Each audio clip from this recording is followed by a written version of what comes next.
Lesson 135, the vocative case. Bill, our listeners have reached the final case. This is the last case they have to learn.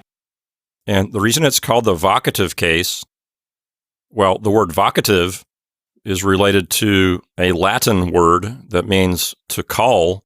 The word voco, pronounced voco in Latin, means I call. It's also related to the Latin word for voice. So the vocative case is the case you use when you want to call someone, like physically address someone or call out to them. We have a few example sentences here. Here's a common one. Mom, give me my lunch money. Yes, the amount of times that vocative is used are very common. Right. Mom! So in that sentence, when you directly address mom and call out to her, that's an example of the vocative case. It's the case of direct address. A couple more examples. Officer, I didn't realize I was speeding. Or if you're talking to your cat, telling your cat to get off the table, Fluffy, get off the kitchen table. Again, direct address, when you directly call out to someone, that's the vocative case. And so, same thing in Greek. If you call out someone's name, and by the way, Catherine, this is one of the reasons why I wanted to have a few names in the book, like Telemachus and Alexander, so that we could practice things like this. Yeah, and it's one of the reasons why I have my students pick Greek names the first week of class, because that way I am using them all the time, and they're getting used to the fact that, oh, the vocative case does this in these cases and this in these other cases. And it tends to trip up students if they haven't had practice with it, because in English, we don't change people's names based on their function in the sentence. But in Greek, names do change in the vocative sometimes. So it's good to practice. And of course, it's not just names that change. Any noun can change if you're using it as a way to address someone. Yes. Well, let's start with the name Alexander. In the nominative singular, it's Alexandros. But for the vocative, we change the os ending to an epsilon, and it becomes Alexandre. So like all the other cases in Greek, the ending is what tells us the function of the noun. The ending here, that epsilon at the end, tells us that this is the vocative singular.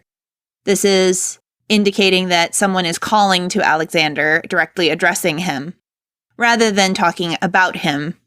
And there's another thing that can indicate the use of the vocative, and that is this special interjection.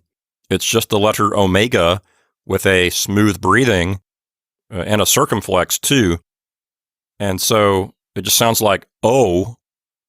Generally, in Greek, when you address someone with the vocative, you put that interjection before it.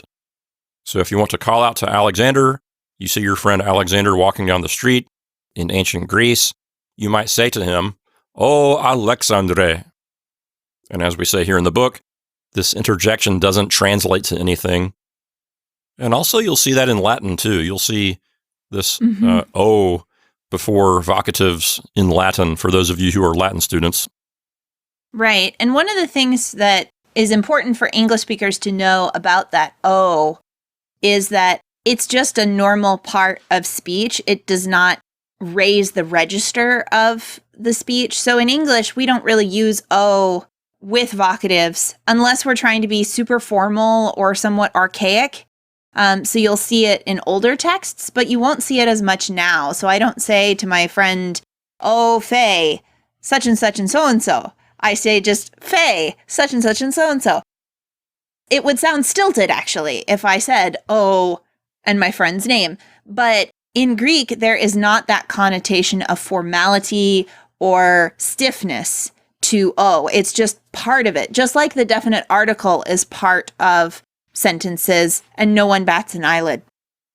Yeah, if you say in English, O before a vocative, it sounds very theatrical to me. like in the Bible, "O ye of little faith." You know, in English, that has a sort of a theatrical kind of ring to it. Right. And I think that's partially because the only place we hear that in modern times is in archaic texts. King James Bible, Shakespeare, much older texts, and particularly Shakespeare, because again, it's a play, so that theatrical kind of sound, it's associated with that now. But in Greek, it's just perfectly normal. It's just the way you can address someone. And I actually see this all the time in Greek texts. Oh, yeah. So a few more examples here for practice. O george. That's if you call out to a farmer and say, "Hey, farmer." O hippe, if you're calling out to your horse.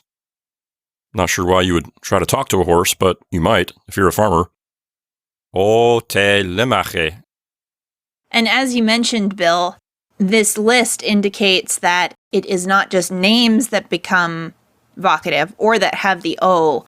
It's also basically any noun. As long as you're calling out to the noun, it's going to need a vocative. One last note before we go here. The vocative plural is the same as the nominative plural. There is no special form for the vocative plural. There is no special noun ending, in other words. That's convenient. And one really genuinely last thing, occasionally you will find a vocative where the accent has moved around a little bit.